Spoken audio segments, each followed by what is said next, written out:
প্রশ্ন রবীন্দ্রনাথ ঠাকুর। মা গো আমায় ছুটি দিতে বল, সকাল থেকে পড়েছি যে মেলা।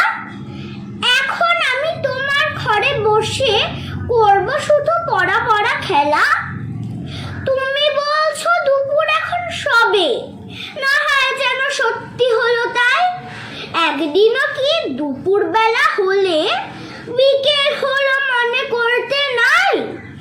আমি তো বেশ ভাবতে পারি মনে, সূর্যি ডুবে গেছে মাঠের শেষে। বাগদি বুড়ি চুবুড়ি ভরে নিয়ে শাক তুলেছে পুকুর ধারে এসে। আঠা রোলো মাদ্দার গাছের তলা, কালি হয়ে এলো দিঘির জল। হাতের থেকে সবাই এলো ফিরে, মাঠের থেকে এলো চাষির দল। মনে কর না উঠলো সাজের তারা। মনে কর না সন্ধে হলো যেন, রাতের বেলা দুপুর যদি হয়, দুপুর বেলা রাত হবে না কেন?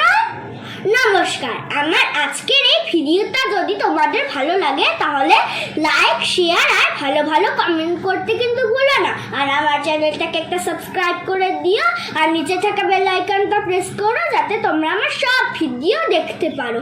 Bye bye.